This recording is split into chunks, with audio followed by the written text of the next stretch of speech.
ప్రాంతానికి వెళ్ళి అక్కడ ప్రార్థన చేయాలి. ఒకవేళ సిద్ధపడిన వారు బాప్తిసం పొందాలి అని దేవుని సన్నిధిలో ప్రార్థన చేయడం జరిగింది. దేవుడు ఆ మనవి విన్నారు. మనం వినడం మాత్రం కాదు, మనల్ని అందరినీ ఈ స్థలానికి ప్రభు తీసుకొచ్చారు. దేవునికి స్తోత్రం. హల్లెలూయా, హల్లెలూయా, హల్లెలూయా. కాబట్టి అనేక సందర్భాల్లో చాలాసార్లు మనం ఈ అప్పికొండ సముద్ర తీరంకి వచ్చాం. ప్రత్యేకంగా బాప్తిస కార్యక్రమాలు నిర్వహించడానికి మనం ఈ స్థలానికి వచ్చాము. అదే రీతిగా మరి ఈరోజు కూడా మరి సంవత్సరం ఆఖరిలో 30వ తారీఖున మరి ఈరోజు దేవుని పేరిట మనం అందరం కూడా ఈ రీతిగా కలిసి ప్రార్థనలు చేయడం, ఎక్కువగా దేవుని సన్నిధిలో పాటలు పాడి దేవుని ఆరాధించడానికి దేవాది దేవుడు మనకి ఇచ్చిన అవకాశం పెట్టి వందనాలు. మంచి బాప్తిసం కొరకు సంఘంలో కూడా నేను మందిరంలో కూడా ప్రకటన చేయడం జరిగింది. బాప్తిసం అంటే ఎవరో సిద్ధపడతారులే, వారికి బాప్తిసం ఇద్దామనే ఆలోచన మళ్ళీ తీసేయాలి. అది కాదు మన ఆలోచన. బాప్తిసానికి మనమే అనేకులను మనం సిద్ధపరచాలి. దేవుడి మందిరంలో ప్రకటన చేయడం జరిగింది. కనీసం ప్రతి కుటుంబం తరపున ఒక ఆత్మను ప్రభు దగ్గరికి నడిపించాలి. లోకంలో మనం ఏమేమో కలిగి ఉంటాం. ఏదో కావాలని దేవుణ్ణి అడుగుతాం, ఏదో సంపాదించుకోవాలని దేవుణ్ణి అడుగుతాం. అవన్నీ లోక సంబంధంగానే. ఏం పొందుకున్నా ఏం సంపాదించుకున్నా అది లోకం వరకే పరిమితం. అయితే వీటన్నిటికంటే శ్రేష్టమైనది ఏంటంటే ఒక ఆత్మ రక్షింపబడడం. అంటే ఆత్మ రక్షింపబడితే అది ఎంతో గొప్ప భాగ్యం. ఎందుకంటే వాక్యంలో వాక్సోత్రం మాట ఉంటుంది, ఇప్పుడు సర్వలోకాన్ని సంపాదించుకొని తన ప్రాణాన్ని పోగొట్టుకుంటే ఏం ప్రయోజనం? లోకం అంతా సంపాదించుకుని చివరికి యేసు ప్రభు లేకుండా చనిపోతే ఆ ఆత్మ నరకానికి వెళ్ళిపోతుంది, అగ్నిగుండానికి ఆరుతైపోతుంది. పరిస్థితి మన అందరికీ తెలుసు. కాబట్టి మనం దేవుని మందిరానికి, దేవుని సన్నిధికి, చర్చికి వస్తున్నాం. దేవుని ఆరాధించడానికి మనం వస్తున్నాం. ఆరాధించడానికి వస్తున్న మనం అందరం కూడా ఒక గురి కలిగి ఉండాలి. బహుశా 2025వ సంవత్సరంలో ఒక గురి గమ్యం లేకుండా మనం బ్రతికేమేమో. అంటే నేను స్పిరిచువల్ వే గురించి మాట్లాడుతాను. ఫిజికల్గా సెక్యులర్గా మీరు ఎన్నెన్నో గోల్స్ కలిగి ఉండొచ్చు. వాటి గురించి నేను మాట్లాడలేదు. స్పిరిచువల్ గోల్ ఒక సంఘంలో ఒక విశ్వాసంగా ఒక గోల్ కలిగి ఉండాలి. ఒక సంవత్సరంలో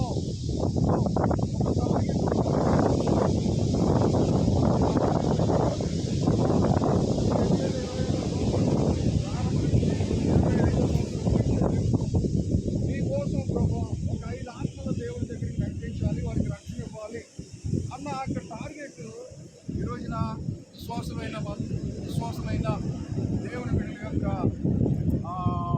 జీవితాల్లో లేదు. ఎవరో బాప్తిసం తీసుకుంటారులే అనే ఆలోచన ఇప్పటి వరకే ఉంది, అంతే కదా. ఎవరైనా బాప్తిసాన్ని సిద్ధపడితే వాళ్ళకి బాప్తిసం ఇద్దామనే గురితోనే మనం ఉన్నాం తప్ప మనమే ఒక వ్యక్తిని దేవుని కొరకు సంపాదించాలి. మనమే మన కుటుంబం తరపునే. నేను ఎప్పుడు చెప్తాను, 5గురికి సువార్త చెప్పాలి. 5గురిలో 3గురిని సెలెక్ట్ చేయాలి. ముగ్గురులో 2కి వారికి మారు మనసుకు వచ్చి బోధించాలి. 2లో చివరికి ఒక వ్యక్తి అయినా సరే, సంవత్సరంలో ఒక వ్యక్తి అయినా మారు మనసు పొంది బాప్తిసం పొందుతాడు. అది మనం చేయలేకపోతున్నాం. మనం చేసే పనులు ఏంటంటే చాలా పనులు ఉంటాయి. భూమి మీద ఎన్నో సంపాదించుకోవాలి, అది కొనుక్కోవాలి, ఇది కొనుక్కోవాలి, ఫ్లాట్ కొనుక్కోవాలి, కారు కొనుక్కోవాలి, బంగ్లా కొనుక్కోవాలి, స్కూల్ మంచి కాలేజీలు, ఇవన్నీ ఉంటాయి. ఇవన్నీ టార్గెట్స్. ఇవన్నీ మన సెక్యులర్ లైఫ్లో ఇవన్నీ ఉంటాయి. అయితే స్పిరిచువల్ లైఫ్లో కూడా సంఘంలో ఉన్న ప్రతి విశ్వాసులు కూడా ఒక టార్గెట్ ఉండాలి. నేను సంవత్సరం ముగించేలోపు నేను దేవుని కొరకు ఒక 5 ఆత్మలని దేవుని కొరకు సిద్ధపరచాలి. 5గురిలో ఖచ్చితంగా ఒక్కరు మారు మనసు పొంది బాప్తిసం పొందుతారు. ఖచ్చితం. మన సంఘంలో, మన సిపిఎఫ్లో ఆ టార్గెట్ లేదు, ఆ ఆలోచన లేదు. అసలు దేవుని సన్నిధి అంటేనే మనకు అసలు వాల్యూ తెలియదు. అందుకే ఆత్మలు రక్షింపలేని పరిస్థితుల్లో మనం మిగిలిపోతున్నాం. మరి దేవుని వాక్య ప్రకారంగా సంఘంలోని విశ్వాసులు అందరూ కూడా నిజంగా దేవుని కొరకు బ్రతికితే, నిజంగా దేవుని మీద ఆశపడి దేవుని కొరకు దేవుని యందు భయభక్తులు కలిగి జీవిస్తే ఆత్మలు రక్షించాలి, దేవుని బిడ్డలను రక్షించాలి, మారు మనసు లేని వారిని దేవుని సన్నిధికి నడిపించాలన్న ఆ తపన, ఆలోచన కలిగి ఉండాలి. విశ్వాసులైన దేవుని బిడ్డలైన వారు అందరూ కూడా అటువంటి మైండ్ సెట్ కలిగి ఉండాలి. మనము దేవుని సన్నిధికి వస్తున్నాం కానీ ఒక్క ఆత్మను దేవుని దగ్గరికి నడిపించడానికి మనం ఎవరు ఇష్టపడడం లేదు. నేను ఎన్నోసార్లు మరి ప్రతి కార్యక్రమానికి కూడా క్రొత్త వారిని దేవుని మందిరానికి తీసుకురండి, క్రొత్త వారిని దేవుని సన్నిధికి ఆహ్వానించండి, క్రొత్త వారికి దేవుని సువార్త ప్రకటించడానికి అవకాశాన్ని కలిగించండి అని ప్రతి ఈవెంట్కు కూడా నేను ప్రత్యేకమైన ఆహ్వానాన్ని తెలియజేస్తున్నాను. సంఘ కాపరిగా, దేవుని సేవకునిగా. సో దేవుని బిడ్డలారా, మనం గమనించాలి, ఈ లోకంలో మనం ఏమి సంపాదించినా దాన్ని బట్టి దేవుని దగ్గర మనము బహుమానం పొందుకోలేము.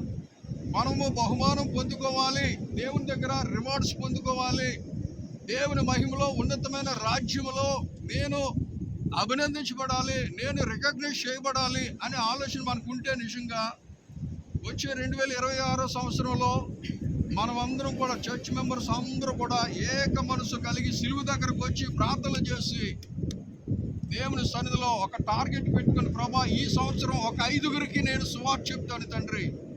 1 year టార్గెట్ పెట్టుకోవాలి ప్రతి ఒక్కరు కూడా. 1 year టార్గెట్ పెట్టుకుని ఆ టార్గెట్ రీచ్ అయ్యే వరకు కూడా మనం ప్రార్థన చేయాలా, వారికి సువార్త చెప్పాలా, మన మినిస్ట్రీ ద్వారా జరిగే ప్రతి కార్యక్రమాన్ని కూడా వారికి పరిచయం చేసి వారిని దేవుని సన్నిధికి తీసుకొస్తే దేవుడు వారితో మాట్లాడి వారి హృదయాలను మార్చి వారికి రక్షణ పొందుకునే గొప్ప అవకాశాన్ని పరిశుద్ధాత్మ దేవుడు ఇస్తాడు. ఆమేన్. మనమే దేవుడి సన్నిధికి మనం ఎవరిని తీసుకురాము. మన చర్చి వెనకబడిపోవడానికి కారణం ఏంటంటే మన విశ్వాసులే, మన సంఘ విశ్వాసులే. ఏంటంటే చర్చికి వస్తాం, మేలు పొందుతాం, దీవించబడతాం, ఆశీర్వించబడతాం, చాలు. ఎదుటోళ్ళు ఏమైపోయినా పర్లేదు, ఒక ఆత్మ పాడైపోయినా పర్లేదు, ఒక ఆత్మ నశించిపోయినా పర్లేదు, మనకు సంబంధం లేదనుకొని మనం చర్చికి రావడం వెళ్ళిపోతున్నాం. మరి ఇంకా ఆత్మల రక్షణ ఎక్కడ పొందుతాయండి? చెప్పండి. ఆత్మల రక్షణ పొందాలంటే మనం కష్టపడి దేవుని పని చేయాలి. ఎవరి చేయాలి? బైబిల్ ప్రకారంగా చెప్తే ప్రతి గొర్రె కూడా సంవత్సర కాలానికి ప్రతి గొర్రె కూడా ఒక గొర్రెను కనాలని వాక్యంలోని మాటలు ఇవి. ప్రతి గొర్రె కూడా ఒక గొర్రెని కనేటట్టుగా, అంటే దేవుని దృష్టిలో ఆయన మనకి కాపరైతే మనం ఆయన దృష్టిలో గొర్రెలుగా ఎంచబడతాం. కాబట్టి అలంకార పదంలో వాడబడిన ఈ యొక్క పదానికి అర్థం ఏంటంటే ప్రతి ఒక్కరూ కూడా ఒక సంవత్సరంలో ఒక కుటుంబం తరపున, నేను అదే చెప్పాను, ఒక కుటుంబం తరపున ఒక ఆత్మను దేవుని దగ్గరికి నడిపించండి. ఒక కుటుంబం తరపున, ఒక ఫ్యామిలీ తరపున ఒక ఆత్మను దేవుని దగ్గరకు మీరు నడిపించగలిగితే ఆ ఆత్మ యొక్క విలువ, ఆ వాల్యూ దేవుడు చూసి ఆ వ్యక్తిని దర్శించి మరి బాప్తిజం ఇవ్వడానికి మరి ప్రభు సహాయం చేస్తారు. కానీ మనం అది చేయలేకపోతున్నాం. ఎక్కడెక్కడికో వెళ్తున్నాం, సువార్త చెప్తున్నారు, మరి ఇక్కడ ఉంటున్న ఒకరిద్దరు సువార్తకు వెళ్ళేవారు ఉండొచ్చు, మంచిది. అయితే దేవుని బిడ్డలారా, కేవలం మనం సువార్త ప్రకటించడం మాత్రం, గాలికి సువార్త ప్రకటించడం కాదు, కానీ మనము దేవుని మాటను వారి హృదయాల్లో నాటి మనము దేవుని గూర్చి, యేసు ప్రభువుని గూర్చి, యేసు ప్రభు యొక్క రక్షణను గూర్చి మనము ఒక వ్యక్తికి మనము నిజముగా మనము తెలియజేస్తే ఆ వ్యక్తి సంవత్సరం తిరిగే లోపే మారు మనసు పొంది బాప్తిసం పొందడానికి అవకాశాలు ఉంటాయి. కానీ మన చర్చి పట్టించుకో, మనం మాస్టర్ గారు చూసుకుంటారులే, ఇక నాకు బాధ్యత లేదు. మన బాధ్యత ఏంటంటే బ్లెస్సింగ్స్, అక్కడి నుంచి పరలోకం నుంచి దీవెనలు కావాలా, ఆ పరలోకం నుంచి ఆశీర్వాదాలు కావాలా, ఆ పరలోకం నుంచి నేను అనుకున్నది దేవుడు చేసేయాలా. దేవుడు చేస్తాడు, చేయబట్టి రోజు అందరూ ఉన్నత స్థితిలో ఉన్నారు. ఆమేన్. చెప్పండి. ఆమేన్. మాట్లాడండి. ఒక్కడే మాట్లాడుతాను. దేనికి వచ్చా అక్కడికి? హల్లెలూయా, హల్లెలూయా, హల్లెలూయా, హల్లెలూయా. ఆత్మల భారం ఉండబట్టే కదండి దేవుడి సన్నిధిలో. ఎవరు బాప్తిసం పొందుతారో నాకెందుకు తెలీదు. నా పని ఏంటంటే దేవుని వాక్యాన్ని ప్రకటించడం నా పని. బాప్తిసాలు సిద్ధపరచడం, బాప్తిసాలకి మరి సిద్ధపరిచే బాధ్యత సంఘ విశ్వాసులది. సంఘ పరిచర్యలో ఉన్నవారు పరిచర్య పట్ల గురి కలిగి ఉండాలా. మన చర్చిలో బాగా వీక్నెస్ అంటే పరిచర్య అంటే తప్పించుకునేలే చాలా మట్టుకు ఎక్కువ మంది ఉన్నారు. పరిచర్య చేయడానికి ఎవరికి ఇష్టం ఉండట్లేదు ఈ రోజుల్లో. పరిచర్య అంటే బాగు చేయడం కాదు, సువార్త ప్రకటించి ఒక వ్యక్తిని దేవుని దగ్గర తీసుకొచ్చి, పాస్టర్ గారి దగ్గర తీసుకొచ్చి ఆ వ్యక్తిని పరిచయం చేస్తే పాస్టర్ గారు ఏం చేస్తారో తెలుసా? ఆ వ్యక్తికి ఫీడింగ్ ఇచ్చి చక్కగా దేవుని మాటలు చెప్పి వారి దేవుని సన్నిధికి వచ్చినప్పుడల్లా కూడా పరిశుద్ధాత్మ దేవుడు వారితో మాట్లాడినప్పుడు వారి హృదయాల్ని పరిశుద్ధాత్మ దేవుడు మారుస్తాడు. దేవునికి స్తోత్రం. హల్లెలూయా. మనుషులు ఎవరు ఒక వ్యక్తిని మార్చలేరు. మనుషులు ఎవరు ఒక వ్యక్తిని వారి హృదయ స్థితిని మార్చలేరు. మార్చేవాడు ఎవరంటే పరిశుద్ధాత్మ దేవుడు. ఏం మారుతుందండి? ఏం మారుతుంది? చాలా మంది లోకం ఏమంటుందంటే, ఇలాగ మనం ఇక్కడ పబ్లిక్ లోకి వచ్చి దేవుని స్వార్థ చెప్తే మీరు మత మార్పిడి చేస్తున్నారు అంటారు. నిజానికి మతం అనేది క్రైస్తవ్యానికి లేదనే విషయం మనందరికీ తెలుసు. మతం అనేది మానవుని యొక్క మనసులో నుండి వచ్చిన మతం, అది ఆలోచన. కాబట్టి మతము మనిషిని రక్షించదు. మార్గాన్ని చూపించిన యేసయ్య ఒక వ్యక్తిని దేవుడు దర్శించి, ఆ వ్యక్తిని దేవుడు మాట్లాడి ఆ వ్యక్తితో జీవితాలు మార్చి రక్షణ కలిగిస్తాడు. దేవునికి స్తోత్రం. కాబట్టి ముఖ్యంగా బ్రదర్స్ అందరూ చాలా డిలే అయిపోయారండి చర్చిలో. ఏ యాక్టివిటీస్ని కూడా అసలు పట్టించుకునే వారు లేరు. ఏ యాక్టివిటీస్ని గురించి కూడా మాట్లాడుకునేవారు లేరు. ఏ కార్యక్రమాన్ని తలపెట్టినా సరే సహకరించేవారు లేరు. ఇలా అయితే సంఘంలో ఆత్మలు ఎలా రక్షింపబడతాయి? దేవునికి ఎక్కడ మహిమ కలుగుతుంది? ప్రతి కార్యక్రమానికి మనము డెమ్మా కొట్టడమే. పాస్టర్ గారు చూసుకుంటారులే, లేకపోతే మరొకరు చూసుకుంటారులే, మనకు సంబంధం లేదు అనుకుని డెమ్మా కొట్టే వాళ్ళు ఎక్కువ. అలాంటి దేవుడి దగ్గర అలాంటి వేషాలు వేయకూడదు. దేవుడి పని అంటే దేవుడు పిల్లరా లోపల నుంచి రావాలి. దేవుడి పని లోపల నుంచి, గుండెల్లో నుంచి రావాలి, హృదయంలో నుంచి రావాలి. దేవుడి పని చేయాలి. ఏ పనైనా పర్లేదు, దేవుడి కోసం పని చేస్తుంది. దేవుడి దృష్టిలో చాలా విలువగా ఎంచబడి మన పనులు, మనం ఉద్యోగాలు చేసుకుంటే అది పెద్ద గొప్పతనం కాదు. ఎవరి పనులు చేసుకుంటే అది పెద్ద గొప్పతనం కాదు. అది భూమి మీద బతికినంతకాలం మనం చేస్తాం ఆ పనులు. చేసి ఒకరోజు దేవుడి దగ్గరికి వెళ్ళాలి కదా. దేవుడి దగ్గరికి వెళ్ళాలా లేవా?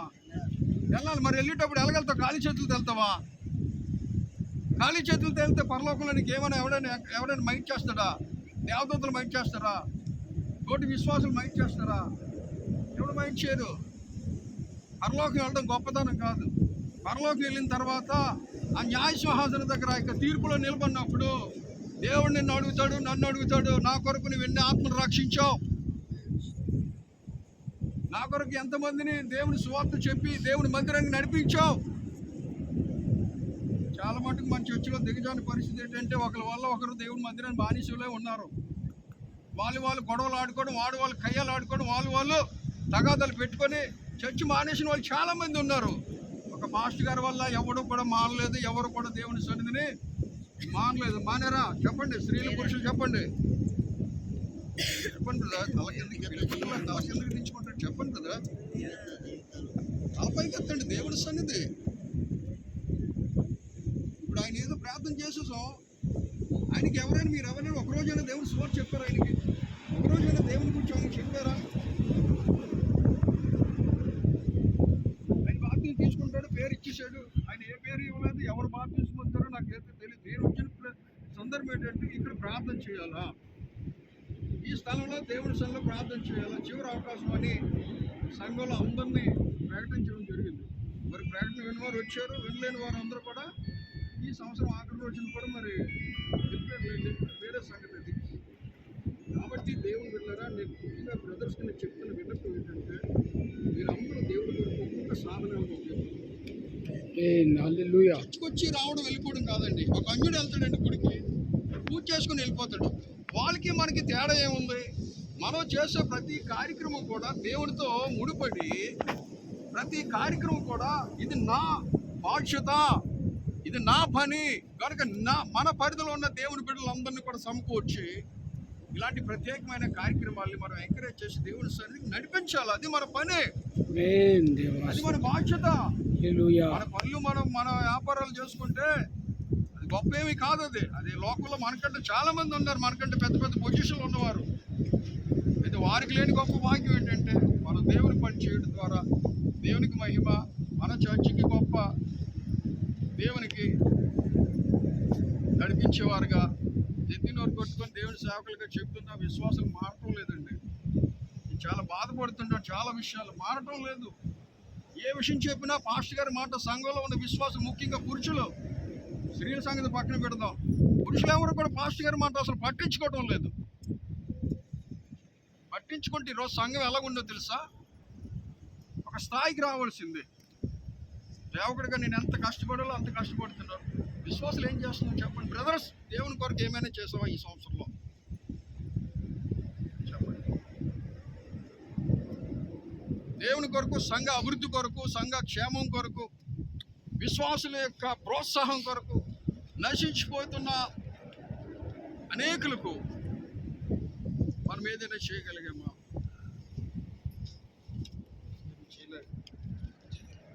ఏమి చేతకాని వాళ్ళగా మనం ఉంటూ ఉన్నాం. ఎవరో బాప్తీసు పొందుతారులే, మనం బాప్తీసులు పాలు పొందేస్తున్నాం. ఇది కాదండి. ఒక టార్గెట్ పెట్టాలి. 2025 ఎలాగోలాగా దేవుడు మనల్ని అలా గ్రటర్లకు దేవుడు చూశాడు. 26 రాబోతుంది, సంవత్సరం వచ్చిందని కాదు. 26లోనైనా సరే సంఘం అంతా కూడా నూతన మార్పు చెంది, సేవకులు ఏది చెబితే, అయ్యా దైవజనుడా, అయ్యా సేవకుడా, ఇదిగో మీరు ఈ పని చెప్పారు కదా, ఈ పని నేను చేస్తాను. అప్పగించినా సరే పనులు చేయలేకపోతారు. అప్పగించినా సరే పనులు చేయలేకపోతారు. ఎందుకంటే నేను గమనించింది ఏంటంటే ఎప్పుడు చెప్తుంటాను, మీరేమనుకోకండి, మనము సెల్ఫ్ మీద ఆధారపడి మనం బ్రతుకుతున్నాం. సెల్ఫిస్ట్ అనేది ఉండకూడదండి ఎవరికి. నేను, నా ఇల్లు, నా భార్య, నా సంసారం, నా కుటుంబం, నా ఉద్యోగం, నా వ్యాపారం అనే మనసుతోనే ఉంటే చర్చ్ బిల్డ్ అవుతుందండి. చర్చ్ బిల్డ్ అవ్వాలంటే విశ్వాసులు అందరూ కూడా ఒక సజీవమైన రాయిగా ఉండాలి. రాయి ఒక వాల్ కట్టబడాలంటే ఎన్నో రాళ్ళు అవసరం, ఎన్నో ఇటుకలు అవసరం. మేస్త్రి ఏం చేస్తాడో, ఆ సమకూర్చబడిన రాళ్ళన్నింటినీ కూడా పేర్చి చక్కగా దాని మీద సున్నం వేసి పడిపోకుండా, కదిలిపోకుండా బ్లాషింగ్ చేసి ఒక వాల్ని కడతాడు మేస్త్రి. మేస్త్రి పని మేస్త్రిది కదండి. మరి ఇటుకలుగా సమకూర్చబడాలంటే మనమంతా సంఘంలోని విశ్వాసులందరూ కూడా దయచేసి లైట్గా తీసుకుంటారు. సేవా పరిచర్య అంటే చాలా లైట్గా తీసుకుంటారండి. నాకు తెలిసి నేను చాలాసార్లు ఈ సంవత్సరంలో చాలాసార్లు ఉపవాసం ఉండి ఎంతో దేవుడి దగ్గర ఏడ్చాను. ఎప్పుడు నా జీవితంలో చర్చ్ మినిస్ట్రీలో నాకు ఎప్పుడు హ్యాపీ లేదండి, ఎప్పుడు సంతోషం లేదు, ఎప్పుడు ఆనందం లేదు, ఎప్పుడు కూడా ఏడ్చుకొనే ఉండడం జరుగుతుంది. నా మాట అబద్ధం అయితే ఆత్మీయ తల్లి గారు ఉన్నారు అక్కడ, ఆమెను అడగండి, పెద్ద ఆమె తర్వాత స్టీవెన్ గారిని అడగండి. నా పరిస్థితి, నేను దేనికోసం ఏడుస్తున్నానో, నేను దేనికోసం బాధపడుతున్నానో, నేను దేనికోసం ప్రయాసపడుతున్నానో, నేను దేనికోసం ఒక లక్ష్యం కలిగి దేవుని సల్లో నేను ఉంటున్నానో, వీళ్ళిద్దరూ మీకు సాక్ష్యం. వీళ్ళ మాట కూడా మీరు నమ్మకపోతే మీరు ఇక్కడి నుంచి వెళ్ళిపోయిన తర్వాత దేవుడు అక్కడ మీకు సాక్ష్యం ఇస్తాడు. ఇదిగో నా సేవకుడు అంత కష్టపడితే, నా సేవకుడిని చూసి ఆయన ఏడుస్తుంటే నువ్వు నవ్వావు, ఆయన ఏడుస్తుంటే నువ్వు ఎంజాయ్ చేసావు, ఆయన ఏడుస్తుంటే ఆత్మల కొరకు, సంఘ బాధ్యత కొరకు, నా నామం కొరకు ఎన్నో మాటలు పడి ఆయన ఏడుస్తుంటే నువ్వు ఈ లోకంలో ఎంజాయ్మెంట్ చేసావు కదా అని యేసు ప్రభువుడు అడగరు అనుకుంటున్నారా? ప్రతి ఒక్కరికి దేవుడు అడుగుతారండి. బైబిల్ తెలుసు కాబట్టి నేను మాట్లాడుతున్నా. వాని క్రియల చొప్పున ప్రతి వారికి లోకంలో కొన్ని కోట్ల మంది ఉన్నారు. ఆ కోట్ల మందిలో దేవుడు నన్ను అడుగుతాడా? నేను ఒక ఆఫ్టరాల్ కదా అనే మనం అనుకుంటాం. ఆఫ్టరాల్ ఏం కాదండి. ప్రతి ఆత్మ కూడా దేవుడు సృష్టించిందే. మరలా దేవుడు సృష్టించిన ఆత్మ మరలా దేవుడి దగ్గరికి మరలా తిరిగి వెళ్ళాలి. నేను వెళ్ళను, నాకు ఇంకా వయసు ఉంది, నాకు ఇంకా కాలం ఉంది, నాకు ఇంకా టైం ఉంది అనుకొని ఆ టైం వేస్ట్ చేసాం అనుకో, ఒకరోజు కాలింగ్ వస్తుంది. ఆ కాలింగ్ వచ్చేటప్పుడు మనం అప్పుడు ఎంత సెటిల్ చేసుకుందామన్నా, ఎంత ఏడ్చినా, ఎంత ఎంచుకున్నా సరే, నువ్వు ఏ మార్గాన్ని అయితే ఎంచుకున్నావో ఆ మార్గానికి నీ ఆత్మ అలా ప్రయాణమై వెళ్ళిపోతుంది గాలిలో కలిసి. దేవుని బిడ్డలారా, మానవులకి ఈ రోజున దేవుడు అంటే అర్థం కావట్లేదు. దేవుడు అంటే అవగాహన లేదు. దేవుడు అంటే కేవలం ఒక్క యాంగిల్లో మనం చూస్తున్నాం. ఏంటి? దేవుడు నన్ను ఆశీర్వదించి దేవుడు, నేను కేవలం దేవుడి దగ్గరికి వెళ్ళి మేలు పొందడానికే, నేను ఆశీర్వాదం పొందడానికే, అభివృద్ధి పొందడానికి అనే కోణంలో మనం వస్తూ ఉన్నాము. అయితే దేవుడు అన్యాయస్తుడు కాదు. ఆయన మంచివారిని దీవిస్తాడు, చెడ్డవారిని దీవిస్తాడు, పాపులని దీవిస్తాడు, పరిశుద్ధుల్ని కూడా దీవిస్తాడు. మనుషుల్లాగా దేవుడు పక్షపాతి కాదు. అయితే ఒక రోజు ఉంది, మనుషుడు చేస్తున్న ప్రతి క్రియకు ఆయన కొదవ సింహముగా ఆయన సింహాసనం మీద నిలబడి తీర్పు ఇచ్చే జడ్జిమెంట్ డే వరకు కూడా ఆయన కనికరాన్ని మనుషుల మీద దేవుడు చూపుతున్నాడు. కాబట్టి ప్రియ దేవుని బిడ్డలారా, మరి మనం అందరం కూడా దేవుని సన్నిధిలో బలమైన ప్రార్థనలు చేసి ఆత్మలు సంపాదించాలండి. ఏం సంపాదించాలి?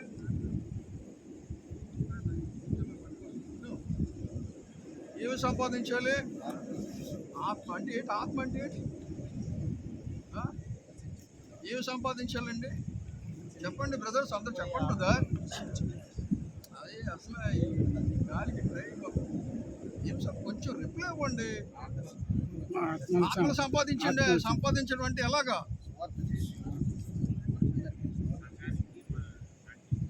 చర్చికి మరి ఏం చేయాలి? తీసుకురావడమే. వాళ్ళతో కలిసి అన్నిటికీ వెళ్తున్నావు, అక్కడికి వెళ్తున్నావు, ఇక్కడికి వెళ్తున్నావు. శిలువ దగ్గరికి ఎందుకు తీసుకురావడం లేదు? యేసు ప్రభు దగ్గర తీసుకొస్తే నామోసా మనకి? ఇంకా ఆయనకంటే గొప్ప దేవుడు ఎవరైనా ఉన్నాడా లోకంలో? లేరు కదా. ఆయనే జీవం కలిగిన దేవుడు. దేవుడు అనే స్థానంలో ఆయన తప్ప వేరొక దేవుడు లేడనే విషయాన్ని మన అందరికీ తెలుసు. అలాంటి గొప్ప దేవుని దగ్గరికి మన ఫ్రెండ్స్ని, మన స్నేహితుల్ని, మనతో కోవర్కర్ చేస్తున్న వాళ్ళని ఎవరైనప్పటికీ కూడా వారిని కనీసం 2025లో ఒక్కసారైనా దేవుడి దగ్గర తీసుకొచ్చి, పాస్టర్ గారు ఇదిగోండి పలానా వ్యక్తి వచ్చారండి, ఆ వ్యక్తి దేవుడు ప్రార్థన చేయండి, ఆ వ్యక్తి దేవుడి మాటలు చెప్పండి అని ఎప్పుడైనా మన విశ్వాసులు ఎప్పుడైనా పాస్టర్ గారిని ఎప్పుడు అయ్యారా? లేదు. పాస్టర్ గారిని ఎప్పుడు చెప్పాం. మనమే పాస్టర్ గారి లాగా వాళ్ళకే బోధ చెప్పి స్వార్థ చెప్పేసో నేను అయిపోయింది.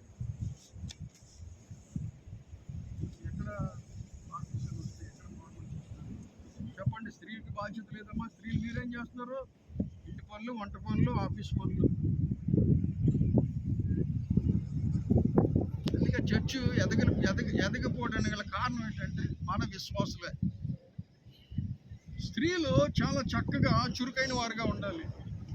స్త్రీల పత్రికలు పట్టుకొని ఈ సంవత్సరంలో ఎప్పుడైనా సువార్తకి వెళ్ళారా? ఇక్కడ ఉన్న వారు అందరూ కూడా సువార్త అంటే నేను ఇండివిజువల్గా అన్నట్లు చర్చ్ మినిస్ట్రీ ద్వారా మాట్లాడుతున్నాను. నా మాటలు అర్థం చేసుకోండి దయచేసి. చర్చ్ ద్వారా మీరు వెళ్ళి దేవునికి సువార్త చెప్పారా? ఒక స్త్రీలుగా, ఒక సాహసంగా, ఒక 5, 6 లాస్ట్ గారు మీరు ఏం చెప్పలేదు కదండి, లేకపోతే మేము వెళ్ళివ్వండి. ఏంటి మన పని ఏంటండి? భూమి మీద ఒక ఫ్లాట్ సంపాదించుకోవాలా? ఏమండి మన గోళ్ళు అన్నీ ఇలాగే ఉంటాయి. ఒక మంచి ఫ్లాట్ కొనుక్కోవాలా, మంచి బంగ్లా కొనుక్కోవాలా, మంచి కారు కొనుక్కోవాలా, మంచి ఉద్యోగం రావాలా. అన్నీ మంచివే, చెడువని నేను అంటలే, కానీ అవన్నీ మంచివే. ఆ మంచి ఇచ్చిన దేవుని మర్చిపోతున్నారు. అది అవునా కదా? దేవుని మర్చిపోతున్నారు. విగ్రహారాధన అంటే కేవలం అన్యుల్లో అనుకుంటూ ఉండి, విగ్రహారాధన కూడా క్రైస్తవుల్లోనే ఉంది.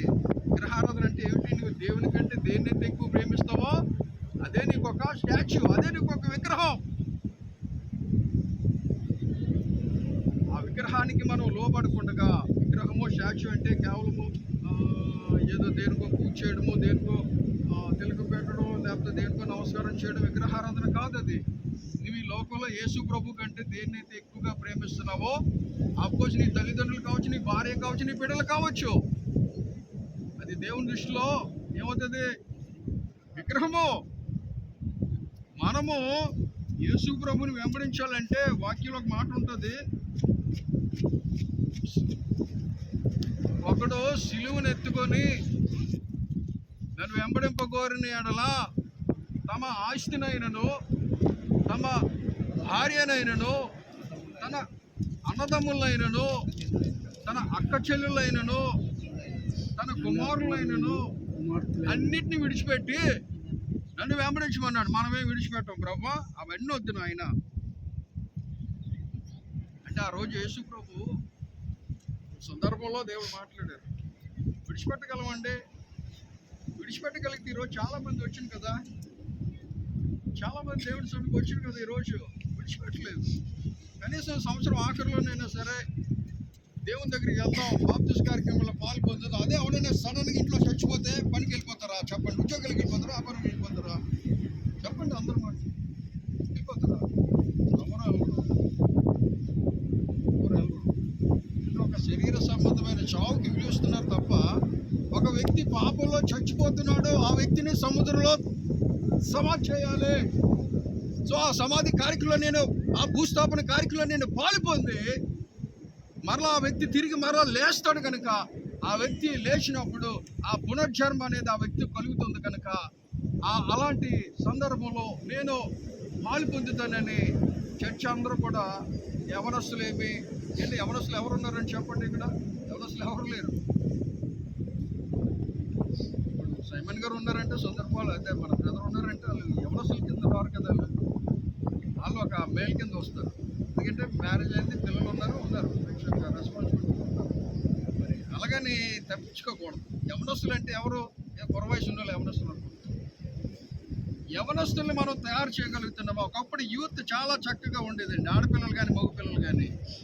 ఇప్పుడు మన సంఘంలో యూత్ ఎలా తయారైపోయింది? కలుషితం అయిపోయింది. సముద్రంలో ఎన్నో పదార్థాలు ఉంటాయి, కలుషితం. అలా పాడైపోయింది సంఘంలో ఉన్న యువత. దేవుడి భయం లేదు, దేవుడి శక్తి లేదు, దేవుడు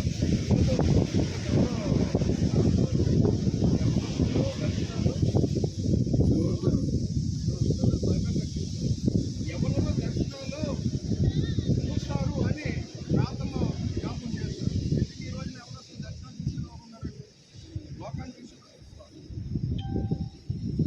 మనము మన చర్చిని గ్రోత్ చేయాలండి, గ్రోత్ చేయాలి. దయచేసి మనం అందరం కూడా బడెని కలిగి, భారం కలిగి మన చర్చి యొక్క డెవలప్ని మనం కోరుకుందాం. చర్చి డెవలప్ అయితే మాకేంటి మాస్టర్ గారు మీరు ఎదుగుతారు అనుకుంటారేమో, అది తప్పండి. మాస్టర్ గారు ఎప్పుడు ఎదగదు. సంఘం అంటే ఎప్పుడు నేను ఒక్కనే కాదు, మినిస్ట్రీ అంటే నేను ఒక్కనే కాదు, అందరూ కలిస్తేనే ఈ జీరో అవుతుంది. ఇలా ఇలా అయిందండి, ఇది అయిపోద్దా? జీరో అవుతుందా? ఇంతవరకు వచ్చింది, అయిందా? అవలేదు. ఇంతవరకు వచ్చింది, అయిందా? చెప్పండి, మాట్లాడండి. ఇంతవరకు వచ్చిందా? అయిందా? ఇప్పుడు అయిందా? చర్చ్ అన్నారు. ఈ చర్చికి శిరస్సు యేసు ప్రభు. అందరం కలిస్తేనే చర్చ్. మరి ఆ చర్చిని మనము ఎంత బిల్డ్ చేయాలా, ఎంత డెవలప్ చేయాలా, ఈ పాటికి ఎన్ని బ్రాంచ్లు మనం కట్టాలా? ఏం కట్టాలి? మన బిల్డింగ్ల మీద బిల్డింగ్లు కడుతున్నాం తప్ప చర్చి కట్టట్లేదు. ఏమనుకోబోకండి. మన బ్యాంక్ బ్యాలెన్స్లు నిండుతున్నాయేమో, మంచిదే, దేవునికే మహిమ కలుగును కాక. కానీ చర్చిని కట్టలేకపోతున్నాం, సంఘాన్ని కట్టలేకపోతున్నాం, మందిరాలు కట్టలేకపోతున్నాం, పిల్ల సంఘాలని కట్టలేకపోతున్నాం. కారణం ఏంటి?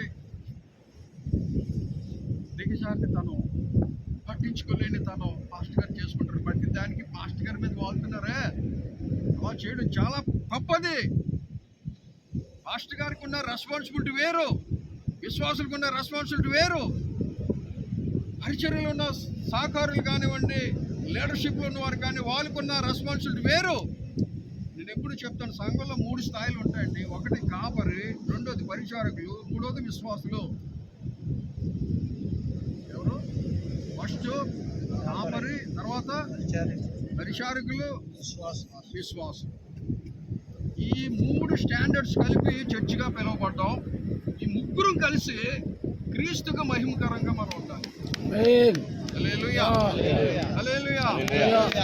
నా ఆశ ఒకటే, మన బ్రదర్స్ అందరూ మారితే ఎంత అండి, బ్రదర్స్ అందరూ కూడా యూనిటీగా ఉంటే ఎంత అండి, బ్రదర్స్ అందరూ కూడా ఒక ఐక్యతతో దేవుడు పని చేసి ఒకప్పుడు ఉండేది. అలాంటి ఐక్యతను సైతానుడు ఏం చేశాడంటే డిస్టర్బ్ చేశాడు. సైతాన్ వచ్చి ఈ సంఘం మీద పడింది, సంఘం ఇలా చెదిరిపోయింది.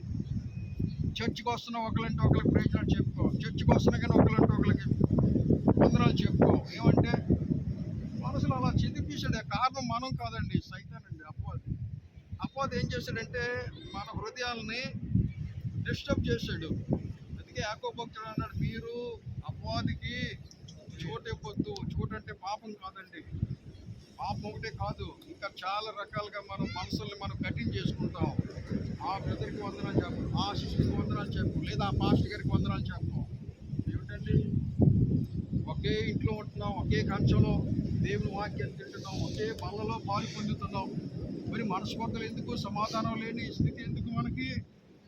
అందువల్ల చర్చి ఎదగపోవడానికి, చర్చి దిగజారిపోవడానికి కారణం ఏంటంటే మన లోపాలు ఎన్నో ఉంటాయి. ఇలాంటి లోపాలన్నీ కూడా దేవుని దగ్గర మనం ఒప్పుకొని, విడిచిపెట్టి, కనికరాన్ని పొందుకొని మనం దేవుని సరలో నిజంగా ప్రార్థన చేస్తే మన హృదయాన్ని కట్టుకున్న మచ్చలు అన్ని కూడా యేసే రక్తం ద్వారా ఆయన కడిగేసి నూతన హృదయంగా దేవుడు మార్చేస్తాడు. మనకు కావాల్సింది నూతన హృదయం. బైబిల్లో మాట్లాడి చెప్తున్నాడు, నూతన హృదయం. యెహెజ్కేలు గ్రంథంలో ఉంటుంది, మీకు నూతన హృదయాన్ని. ఇశ్రాయేల్ పాడైపోయారండి, ఇశ్రాయేలు చెదిరిపోయారు. యెహెజ్కేలు ప్రవక్త యొక్క మాట వెళ్ళలేదు. అప్పుడు యెహెజ్కేలు ఏమో దేవుని పక్షాన ప్రార్థన చేస్తే, యెహెజ్కేలు వారు నడవడం అంతా కూడా నా దృష్టిలో ఎలా ఉందంటే ఒక మైలమైపోయిన ఒక వస్త్రం వలె వాళ్ళు నా దృష్టిలో కనబడుతున్నారు. కనుక వారికి నీవు హెచ్చరించు, నా వాక్కుని వారికి ప్రకటించు. నేను మరల వారిని ఆశీర్వదిస్తాను, నేను మరల వారిని దీవిస్తాను, మరలా నేను వారిని స్థిరపరుస్తానని యెహెజ్కేలు ప్రవక్తతో దేవుడు మాట్లాడితే యెహెజ్కేలు ప్రవక్త వెళ్ళాడు. యెహెజ్కేలు గ్రంథం అంతా కూడా చాలా ప్రవచన గ్రంథాలు, చాలా అద్భుతమైన ప్రవచనాలు. అవన్నీ మనకు డీప్గా అర్థం అవ్వాలంటే అంత బేగా అర్థం కాదు. కానీ ఇశ్రాయేలును మరలా దేవుడు మళ్ళీ యెహెజ్కేలు ప్రవక్త ద్వారా సంపూర్చి వాటితో దేవుడు యెహెజ్కేలు మాట్లాడుతున్నాడు, నేను మీకు నూతన హృదయాన్ని మీకు ఇచ్చేదను, నూతన స్వభావాన్ని నేను మీకు కలుగు చేసేదను. మీలో ఉన్న రాతి గుండె అంతా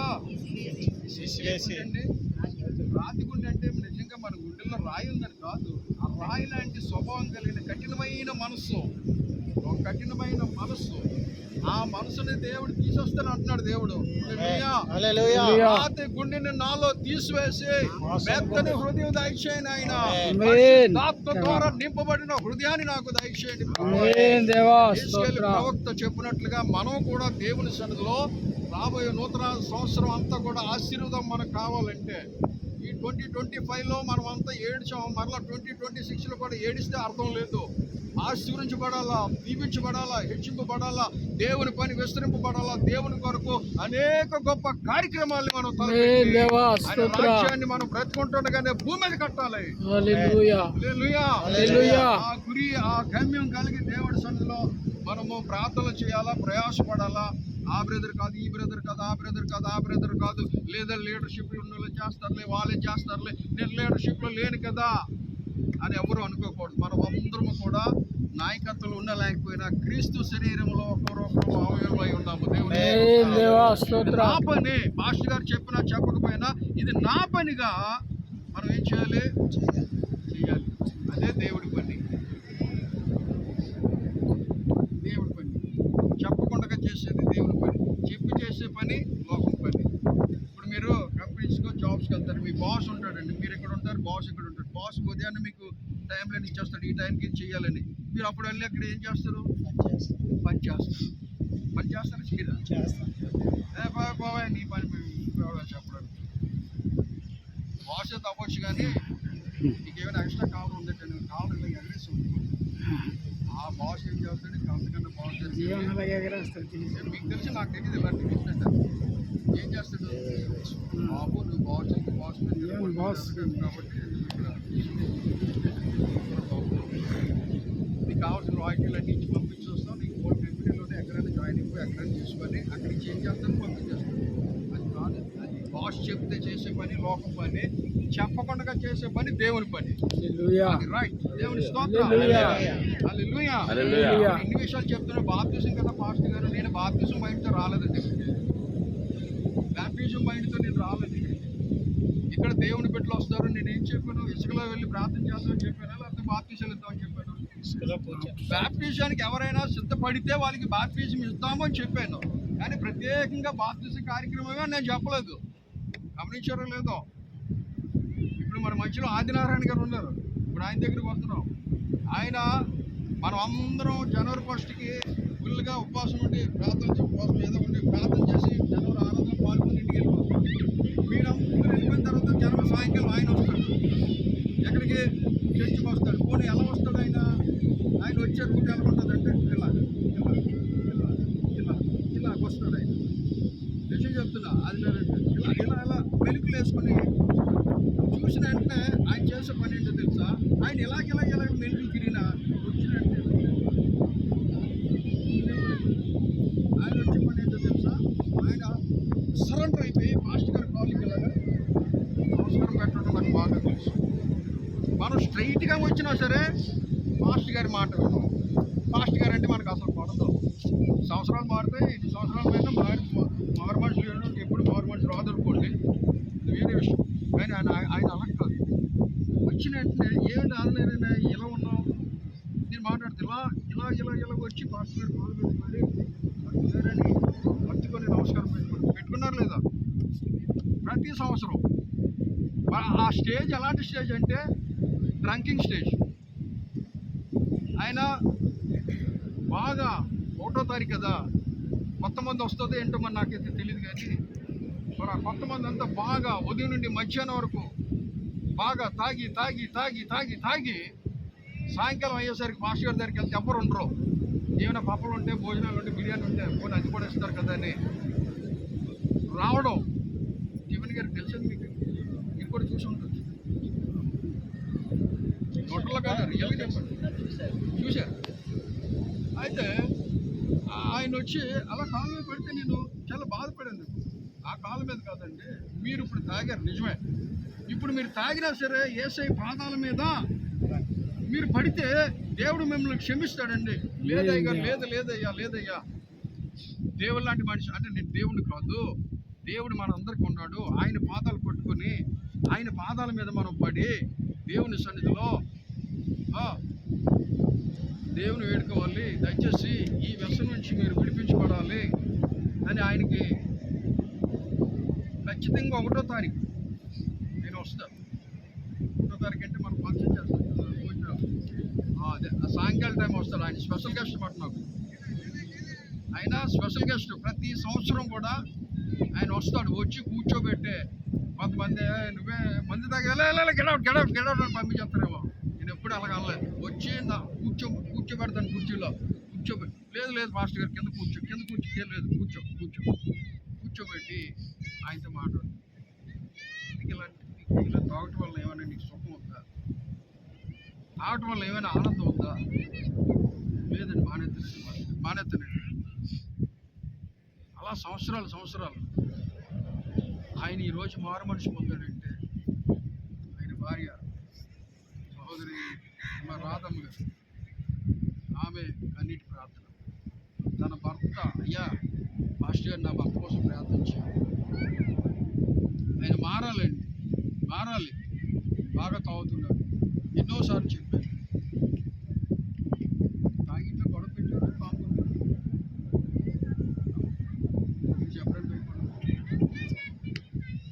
ఏదో కిందగా తాగిన వాళ్ళు తాగినట్టు ఉంటారు కదా, ఏదో చిల్లర పనులు చేస్తుంటారు, భార్య మీదో వీళ్ళ మీదో ఎగురుతూ ఉంటారు. ఇక తాగినోడికి ఒక మైండ్ సరిగా ఉంటుంది కదా, ఆ టూటాడు అంటాడు, ఒకేసారి ఫ్లాట్ అయిపోతాడు. మళ్ళా ఆ భార్య పాపం బట్టలు మార్చి రెండోసారి మీకు తెలియకుండా శుభ్రం చేసి మరలా ఏ మజ్జిగ ఇస్తే బాగా తీపోద్దని ఇచ్చి అలా ఇచ్చారా? అలాగా ఆ వ్యక్తి సంవత్సరాలు, ఎందుకంటే దేవుడి గురించి చాలా కాలంగా వాళ్ళు విన్నారు, విన్నారు. కానీ ఎంతకీ మారడు. అయితే మరొక ఆలోచన వచ్చింది, ఎలాగైనా సరే భర్త మానాలి, దేని నుండి, తాగు నుంచి మారాలి అనే ఉద్దేశంతో అది ఎక్కడ చిన్నముసిరివాడ దగ్గర ఒక ప్రత్యేకమైన కేంద్రం ఉంది. అది ఏ కేంద్రం ఉంది?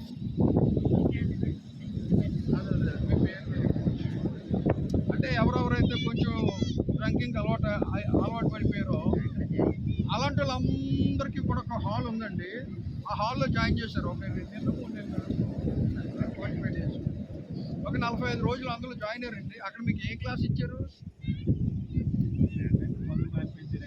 అదే ఏం చెప్పేవారా? మంచి మాటలు అయ్యి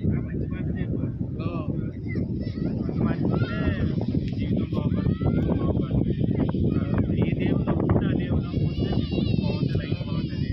కానీ ఈరోజు ఆయన మనసు అయితే చాలా మంచి మనసు. ఆయనలో ఉన్న వీక్నెస్ ఏంటంటే ఒక మందు అనే ఆ వ్యసనం సైతాన్ని ఆయన్ని బాగా ఆయన్ని క్షీణం చేసేసింది. ఆయన రంగు మారిపోయింది, ఆకారం మారిపోయింది, అన్నీ మారిపోయింది. కానీ ఎప్పుడైతే ఆ యొక్క డ్రంక్ అడిక్షన్కి అయిపోయిన వాళ్ళందరినీ కూడా అక్కడ జాయిన్ చేసి అక్కడ చక్కని ట్రీట్మెంట్ ఏదో చూడరేమో మరి ఏం చేసే మనకి తెలియదు. కానీ మొత్తానికి ట్రీట్మెంట్ ఏం లేదు. ఏం లేదు, కౌన్సిలింగ్ ఇచ్చారు అంతే. కౌన్సిలింగ్ వెరీ గుడ్, దేవుని స్తోత్రం. కౌన్సిలింగ్ ఇచ్చి మనిషిగా భూమి మీద ఒక మనిషి ప్రవర్తన ఎలా ఉండాలి, ఒక మనిషిగా భూమి మీద మనిషి జీవితం ఎలా ఉండాలి, భార్యని ఎలా ప్రేమించాలి, పిల్లల్ని ఎలా చూడాలి, ఎటువంటి బాధ్యతలు కలిగి ఉండాలి అని అనేక విషయాలు కౌన్సిలింగ్ ఇచ్చారు. ఆ కౌన్సిలింగ్ ఇలాగే కౌన్సిలింగ్ ఇచ్చి మన మనసుల్ని కంట్రోల్లోకి తీసుకొచ్చి ఆ డేస్లో అంతా మంచి చక్కగా ఫీజు కూడా కట్టి ఉంటారు కదా.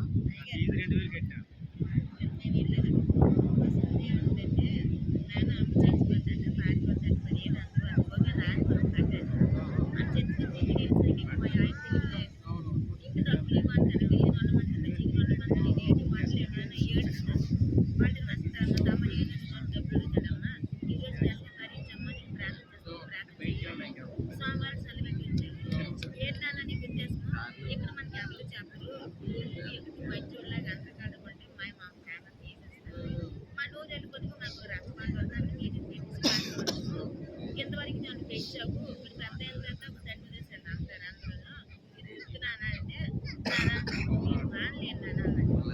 అది మానకుంటే ఉద్దేశం చెప్పాను, నువ్వు మేము కావాలి నీకు మంది కావాలి, మాకు నువ్వు కావాలి, నువ్వు మాకు వద్దన్నట్టు లేదా అయితే నువ్వు మానతాను కానీ నాకు ఎక్కడ అది అలాగే మొత్తానికి ఎలాగోలాగా దేవుడే రూట్ని ఏర్పాటు చేసి, దేవుడు అంటే అమ్మా దేవుడు నేనే దేవుడిని నిన్ను మారుస్తానని దేవుడు రావడం కదా మనందరికీ తెలుసు. అది దేవునికే మహిమ, హల్లెలూయా. ఎందుకంటే ప్రతి ప్రార్థనకి తల్లిగారు వచ్చేవారు, వచ్చి లాస్ట్లో మళ్ళీ చెప్పేవారు, అయ్యా ప్రార్థన చేసాము మా ఆయన కొరకు మారుపరచుకోవచ్చు ప్రార్థన చేసి చాలాసార్లు చేశారు. మీ ప్రార్థన వల్ల దేవుని కృప వల్ల మరి ఆయన ఈ రోజు ఒక మంచి ఆకారంలోకి వచ్చారంటే అది దేవుని ఆశీర్వాదం. దేవుని ప్రార్థన వల్ల మారాడు. కౌన్సిలింగ్ అయితే కౌన్సిలింగ్ కూడా పనిచేసింది. 9 నెలలు హల్లెలూయా. చాలా సంతోషం అండి. ఏమంటే దేవునికి అసాధ్యమైంది ఏమి కూడా. మనము కేర్ తీసుకుంటే ఎవరైనా మారుతారండి, వాళ్ళు మారరండి, వాళ్ళు వినరండి అని మనమే ఏం చేస్తున్నాం దాన్ని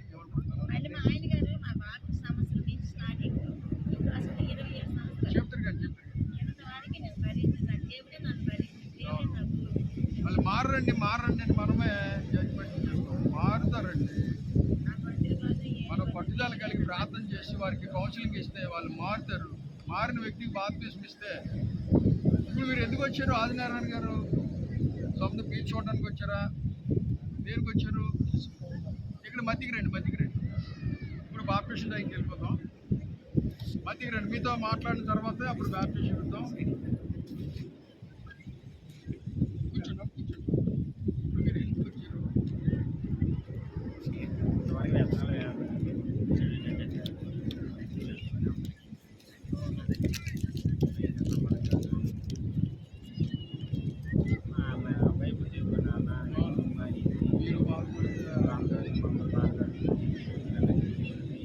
సార్ అవన్నీ జరిగిపోయి ఇప్పుడు మీరు ఇక్కడ రావడానికి గల కారణం ఏంటి? లేకపోతే బలవంతంగా బాప్తిస్మం అది అలా అనుకుంటారు కదా. అదే లేదు నాకు ఇప్పుడు కొట్ట మా చెప్తాను సంవత్సరం 2 సంవత్సరాలు చెప్తాను తీసుకుంటా ఏది మారిపోతాయి ఇక్కడ ఎప్పుడు తోగతంలో చేస్తాను. బాప్టిజం తీసుకున్న తర్వాత మళ్ళీ ముందుకు వెళ్ళిపోతే బాప్టిజం తీసుకున్నాను. అయితే మనం కొంచెం ముందు మానేసి దేవుడి గురించి మరి తెలుసుకొని బాప్టిజం తీసుకుని దానికి ఒక అర్థం ఉంటుంది. ఇప్పుడు నువ్వు వెంటనే 2 సంవత్సరాలు పడిపోయిందని చెప్తాను. బాప్టిజం తీసుకుని వెంటనే అలాగ ప్రేర్ అయిపోతే బయటకు వెళ్ళిపోతే ముందు తాగేస్తాను. ఇప్పుడు దానికి సుఖం అయితే ఇప్పుడు సంపూర్ణంగా యేసు ప్రభుని మీ సొంత రక్షకునిగా మీ హృదయంలో సంపూర్ణంగా అంగీకరిస్తున్నారు కదా. ఇంకా మళ్ళీ బాప్తిస్మం పొందిన తర్వాత మళ్ళీ ఏదో ఒక ఆదివారం చర్చికి వచ్చేసి మళ్ళీ తర్వాత మళ్ళీ వెనక్కి తిరిగి మళ్ళీ ఎవరు లేరు కదా, మాస్టర్ గారు లేరు కదా, మా ఆవిడ లేరు కదా, లేదా మా బ్రదర్స్ అందరూ ఎవరు లేరు కదా, ఎవడో మొత్తం పని చేసుకున్నాడు స్నేహితుడు ఎవరు ఉంటాడు ఆడారు, ఇప్పుడు ఏమైంది ఎవరు లేరు కదా, రాష్ట్ర గారు మళ్ళీ తీసుకెళ్ళి వాటర్ ఏమైనా ఇస్తే మళ్ళీ మందు మానేసి అంటే మందు అనేది అది ఒక విషయం అండి, అది విషయం. అది కేవలము క్రైస్తవులే కాదు మానేవలసింది, ప్రతి ఒక్కరు మందు మానేయాల. అంటే ప్రతి ఒక్కరు అంటే ఇక్కడ ఉన్న వాళ్ళు కాదు, జీవనం మానేది ఎలా అంటే జీవనం ఇక్కడ ఉన్న వాళ్ళు మేం కాదు, చాలా మంది మందు బానిస అయిపోయి భార్య సంసారము అంతా ముక్కలు అయిపోయి ఎత్తున్నావు అయితే కదా. అతను తాగుతున్నావు అంటే మానేద్దాం ఇంటికి వెళ్తాం వెళ్ళి నిజంగా యేసు ప్రభు ఈ పాపాల్ని దేవుడు క్షమించాడని మీరు ఒప్పుకుంటున్నారా? అందరం తీసుకున్నాం ఒప్పుకుంటారు కదా. మరలా తిరిగి మరలా ఆ పాపం జోలికి నేను వెళ్ళను అనే నిర్ణయాన్ని మీరు గట్టిగా దేవుడి దగ్గర తీసుకున్నారా? అలా అయితేనే బాప్తీసం ఇవ్వాలి. నేను అలాగే వచ్చాను. ఇప్పుడు మన పెద్ద భాష గారు ఏం చేసేవారంటే, ఎవరికైనా బాప్తీసం ఇవ్వాలని చెప్పేటప్పుడు ఒక పదం చెప్పారు. ఎవరైనా ఇప్పుడు సమాజ్ చేయాలంటే ఎవరిని చేస్తాము చెప్పండి. సమాజ్ చేయాలంటే కప్పెట్టాలంటే ఎవరిని చేస్తాం? ఇప్పుడు ఎవరైనా చచ్చిపోతుంది కదా, మనం వెళ్ళి సమాజ్ చేయడం కాల్చడం ఏదో చేస్తాం. ఇద్దరు కనబడదు లేదు కొంచెం ప్రాణం ఉంది పోతే కొంచెం కప్పెట్టిండ్రా బాబు అంటే చాలు చిన్న చాలు కూడా చేయరు. పూర్తిగా ప్రాణం పోయిన తర్వాతే ఎవరికైనా ఫోన్ చేస్తారు. కొంచెం ప్రాణం పెట్టినట్టుగా ఫోన్ చేస్తారు. ఒక గంటలో పోయేటట్టు ఉంటారు బాబు మీరు రారానండి. అది వచ్చే లేకుండా తప్పేది మనం వెళ్ళిపోతారు. వెళ్ళిపోయిన తర్వాత అప్పుడు ఆ కార్యక్రమాలు అన్నీ చేసి అప్పుడు ఎక్కడ తీసుకెళ్తారు? సమాజ్ చేయడానికి తీసుకెళ్తారు. ఇప్పుడు మనం దేనికి వచ్చామంటే, మీరు పాపంలో ఏమయ్యారు? పాపంలో మునిగిపోయారు. Okay right. మునిగిపోయాడు వేరు. మునిగిపోయిన తర్వాత మీరు మునిగిన తర్వాత ఏమైంది? సముద్రంలోకి వెళ్తామండి, మునిగిపోతాడు. సముద్రంలో మునిగిన వాడు మునిగినట్లు ఉంటాడా? ఏమవుతాడు? చనిపోతాడు చచ్చిపోతాడు. ఇప్పుడు మీరు పాపంలో మునిగారు. పాపంలో మునిగే వ్యక్తి ఏమవుతాడు? చచ్చిపోతాడు. ఎస్, దేవుని స్తోత్రం. అంటే అలాంటి చచ్చిపోయిన వ్యక్తిని ఏం చేయాలి? సమాజ్ చేయాలి. రైట్. మీరు ఎందులో చచ్చిపోయారు? శారీరకంగా చాలా బాగా ఉన్నారు, ఆరోగ్యంగా ఉన్నారు. ఇంకా మీరు భూమి మీద ఇంకా కొన్ని సంవత్సరాలు దీర్ఘాయుష్యం దేవుడు మీకు ఇచ్చిన కాక. అయితే మీలో ఉన్న ఆత్మ కోసం నేను మాట్లాడుతున్నాను. రైట్. అయితే మీరు పాపంలో మునిగిపోయారు. మునిగిపోవడం కాకుండా పాపంలో పూర్తిగా చచ్చిపోయారు. చచ్చిపోయిన మిమ్మల్ని దేవుడు ఏం చేశాడు? చేయి పట్టి మళ్ళా బాబు నువ్వు చచ్చిపోతే కాదు, పైకి లేపి నువ్వు నా బిడ్డవు, నువ్వు నా దగ్గర రావాలి అని దేవుడు నీకు ఏమి ఇవ్వబోతున్నాడు? ఏమిచ్చాడు ప్రభు మీకు? రక్షణ. రక్షణ దేవుడు ఆల్రెడీ మీ హృదయంలో దేవుడు ఇచ్చాడు. రక్షణ వేరు, బాప్తిసం వేరు. రక్షణ దేవుడు ఆల్రెడీ మీ హృదయంలో పెట్టాడా లేదా? పెట్టాడు. అయితే రక్షణ దేవుడు నాకు ఇచ్చాడనే 10 మందికి, సమాజానికి, సంఘానికి తెలియపరచడానికే బాప్తిసం. చాలా మంది అనుకుంటారు కేవలం బాప్తిసం పొందితేనే రక్షణ అనుకుంటారు. రక్షణ అనేది పరిశుద్ధాత్మ దేవుడు లోపల జరుగుతుంది. రక్షణ అనేది లోపల ఇంటర్నల్గా పరిశుద్ధాత్మ దేవుడు జరిగిస్తాడు. ఈ అవుట్ సైడ్ ఉన్న దాన్ని ఏంటంటారంటే బాప్తిజం అంటారు. చాలా మంది అందులో బాప్తిజం తీసుకుంటే రక్షణ వచ్చింది, బాప్తిజం వచ్చింది అనుకుంటారు. ఇంకా అలాంటి వాళ్ళు అందరూ చర్చ మానేసి లోపల కలిసిపోయి వీళ్ళందరూ ఏంటంటే పైన బాప్తిజం తీసుకున్నారు. వీళ్ళందరూ ఆ లోపల చప్పలేదు, చచ్చిపోలేదు. మీరు ఒక మాట అన్నారు, నేను పాపంలో మునిగిపోయి నేను చచ్చిపోయి నన్ను దేవుడు నా చేయి పట్టుకొని లేపాడు. నువ్వు చచ్చిపోవడం కాదు, నువ్వు బ్రతికినంతకాలం భూమి మీద బ్రతికి ఒక రోజు నా దగ్గరికి నేను తీసుకెళ్తాను అనే మనసు మీకు కలిగిందా? దేవుడు కలిగించాడు కదా. ఇప్పుడు మీరు బాప్తిజం పొందడానికి సిద్ధంగా ఉన్నారు కదా. రైట్. మరలా దేవుడి సన్నిధికి వెనక్కి పడిపోవడం, మరలా ఒక ఆదివారం 2 ఆదివారాలు వచ్చి మరలా పనికి వెళ్ళండి. మంచిదే, పనికి వెళ్ళండి. పనికి వెళ్ళొద్దని అంటారు. పనికి వెళ్ళండి. ఆదివారం ఏదైనా ఖాళీగా ఉండిపోకుండా దేవుని సన్నిధికి మీరు రావాలి. ఇలా చెప్పాలంటే ఇంకా చాలా విషయాలు ఉన్నాయి, అవన్నీ ఇప్పుడు అవసరం లేదు. కాబట్టి ఇప్పుడు ప్రార్థన చేద్దాం. సంపూర్ణంగా బాప్తిసం ఇచ్చి మిమ్మల్ని మీ రక్షణ నిశ్చేత కలిగించి మీ పేరు ఇప్పుడు దేవుడు ఏం చేస్తాడంటే ఆయన చేతిలో ఉన్న జీవగ్రంథంలో మీ పేరు రాస్తాడు కదా. మీ పేరు రాస్తాడు. పేరు అంటే మన పేర్లు కాదు, మన క్రియలు అనే పేరుని జీవగ్రంథంలో దేవుడు రాస్తాడు. ఆ జీవగ్రంథంలో పేరు ఉంటేనే రేపు పరలోకంలోకి మనం వెళ్తాం. జీవగ్రంథంలో పేరు లేకపోతే పరలోకానికి వెళ్ళాం. పరలోకానికి పక్కన ఇంకోటి ఉంది, ఇందులోకి వెళ్తాం. ఇందులో ఎలాగుంటుందంటే చాలా భయంకరమైన పాపంలో ఎలాగైతే మునిగిపోయి చచ్చిపోయారో ఇంకంతకన్నా బీభత్సం మాట ఇది. ఇక్కడ పాపంలో చచ్చిపోతే ఇక్కడ అగ్నిగుండం. అగ్ని అంటే మామూలు అగ్ని కాదు, ఒక ఇలాగే ఉంటుంది. హెల్ అంటే నరకం కదా. నరకం అనేది సముద్రంలాగే ఉంటుందండి. ఉదాహరణ చూడండి, మన సోషల్ సర్వే వాళ్ళకి తెలుస్తుంది. ఇలా కొండలో పగిలిపోయిన తర్వాత ఏమొస్తుంది? లిక్విడ్ వస్తుంది. ఆ లిక్విడ్ ఏమంటారండి? లావా కంటే గొప్ప భయంకరమైన నరకం. అది దేవుడే సృష్టించాడు. ఎవరికి? సైతానికి, మనకు కాదు. కాకపోతే సైతానికి లోబడిన వాళ్ళు అందరూ అందులోకి వెళ్ళిపోతున్నారు. ఈ రోజు మిమ్మల్ని ఇందులోకి వెళ్ళిపోకుండా దేవుడు మీకు ఇందులోకి స్థానం దేవుడు ఇచ్చాడు. దేవుని స్తోత్రం. హల్లెలూయా. పరలోకంలో దేవుడు మీకు జీవగ్రంథంలో దేవుడు మీ పేరు ఈ రోజున మీరు ఎప్పుడైతే బాప్తిస్మను పొంది తిరిగి లేస్తారో పరలోకంలో జీవగ్రంథంలో మీ క్రియలు ఈ రోజు నుంచి ప్రారంభించబడతాయి. పాస్ట్ లైఫ్ అంతా దేవుడు పట్టించుకోడు. నువ్వు ఇక్కడ తాగు, అక్కడ తాగు, ఇక్కడ తాగు, ఇక్కడ చేసి అన్ని క్లోజ్ దీంతో ఈ రోజుతో కొత్త జీవితాన్ని దేవుడు మీకు ఇస్తాడు. ఇక్కడి నుంచి చాలా జాగ్రత్తగా స్ట్రైట్గా దేవుడి సన్నిధికి నడవాలి. సంఘముతో అంటుకట్టుబడి వాక్యాన్ని వినాలా, ప్రార్థన చేయాలా, అన్నింటిలో పాల్పొందాలా. ఏ కష్టం వచ్చినా, ఏ ఇబ్బంది వచ్చినా దేవుని బిడ్డలు అందరూ వచ్చి ప్రార్థన చేసి మిమ్మల్ని ప్రోత్సహించి ధైర్యపరచడానికి సంఘము, దేవుని బిడ్డలు, సేవకులు అందరూ ఉంటారు. రైట్? అందరూ ఒకరోజు పరలోకానికి వెళ్ళాలి. ఆ పరలోకమే మనది నిజమైన ఇల్లు. ఇక్కడికే మనం చేరాలి. చేరే లోపు యేసు ప్రభుని మన హృదయంలో చేర్చుకోవాలి. ప్రార్థన చేద్దాం. ఇంకంతకన్నా మాట్లాడవలసిన స్తోత్రం.